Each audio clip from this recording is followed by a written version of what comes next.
ఈరోజు చాలా సంతోషం అధ్యక్ష. ఒక బీసీ బిల్ చట్టబద్ధత కల్పిస్తున్న సందర్భంగా నాకు అవకాశం ఇచ్చినందుకు ప్రత్యేకంగా ధన్యవాదాలు. నిజంగా ఈ దేశంలో స్వాతంత్రం వచ్చిన తర్వాత ఎన్నో మార్పులు వచ్చినాయి ప్రజాస్వామ్య ప్రభుత్వాలలో. కానీ ఈ యొక్క బీసీ కులాలకు జరుగుతున్న అన్యాయాలను సామాజికంగా, ఆర్థికంగా, విద్యాపరంగా ఎన్నో అన్యాయాలు జరుగుతూ ఉన్నాయి. కాబట్టి గౌరవ ముఖ్యమంత్రి గారు ఈ రాష్ట్రంలో బీసీలకు 40% రిజర్వేషన్ కల్పించాలన్న ఒక సంకల్పంతో ఒక మంచి శిలాశాసనంగా ఈ చట్టం తేబోతున్నందుకు మరి గౌరవ మంత్రివర్యులు ప్రభాకర్ అన్నగారికి చాలా సంతోషం.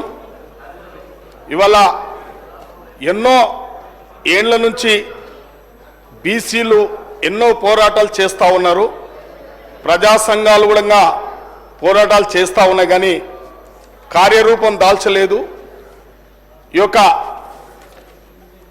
మా దేశ అధినేత రాహుల్ గాంధీ గారి యొక్క నిర్ణయం మేరకు ఈ దేశంలో జరుగుతున్న అసమానతలను తొలగించాలి, ఒక ప్రజాస్వామ్యబద్ధంగా వారికి చట్టభద్రత తేవాలనే ఒక ఆలోచనతోని ఈ యొక్క చట్టం తెస్తున్నందుకు చాలా సంతోషంగా ఉంది.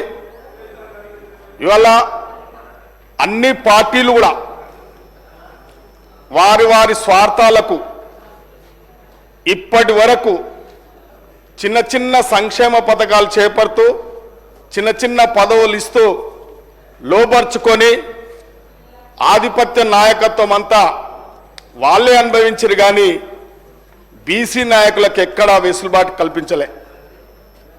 ఇవాళ ఏ పార్టీ తీసుకున్నా ప్రాంతీయ పార్టీలు వాళ్ళ ఆధిపత్యాలనే చెలాయిస్తూ ఉన్నారు ఇప్పటి వరకు, కానీ బీసీల మీద చిత్తశుద్ధి లేదు. బీసీలను రాజకీయంగా, ఆర్థికంగా, సామాజికంగా వాళ్ళ పురోగతి సాధించాలనే చిత్తశుద్ధి లేదు. కానీ ఈరోజు మా నాయకునికి బీసీల పాలిట చిత్తశుద్ధి ఉన్నందుకే ఈ బిల్లు ఎలా తేవడం జరిగింది. కాబట్టి దీని వివిధ పార్టీల వారు అందరూ కూడా ఏ నాయకులకు, ఏ పార్టీల భయపడకుండా అన్ని పార్టీల్లో ఉన్న బీసీ సోదరులకు అందరూ కూడా నా విజ్ఞప్తి, భయపడొద్దు, ఎవరికి తల దించుకోవద్దు. ఖచ్చితంగా మన బీసీ హక్కులను సమాజం అంతా చూస్తుంది, తెలంగాణ సమాజం అంతా చూస్తుంది. ఇంకా ఎన్ని రోజులు భయం అనేది, బానిస బతుకులు ఇంకెన్ని రోజులు? మీరెవరికి భయపడొద్దు. ఈ బీసీ బిల్ తేవడానికి మనం అందరము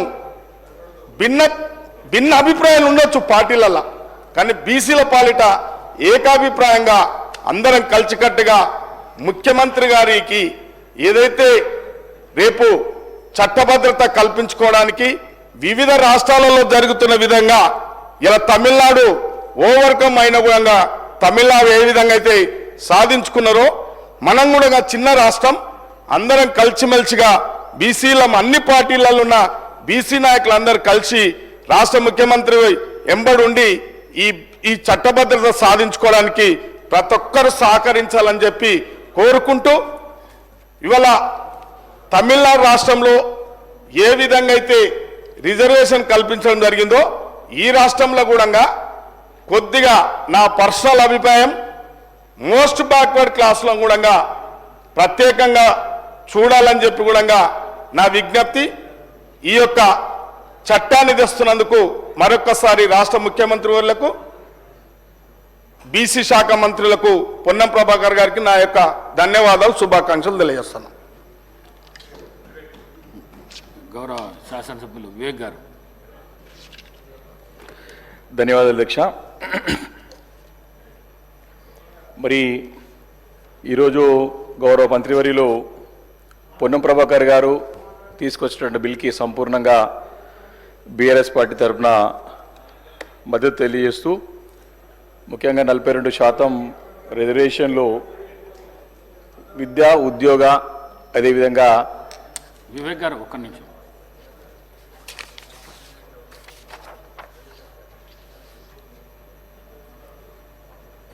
రాజీవ్ యువ వికాసము ఇక్కడ స్టార్ట్ చేస్తున్నాము. అది ఒక 15 నిమిషాలు మనము వాయిదా వేసుకున్న తర్వాత మీరు గౌరవ ముఖ్యమంత్రి శ్రీ రేవంత్ రెడ్డి గారిచే రాజీవ్ యువ వికాసం పథకము అసెంబ్లీ ప్రాంగణంలో మధ్యాహ్నం 4 గంటలకు ప్రారంభించడం జరుగుతుంది.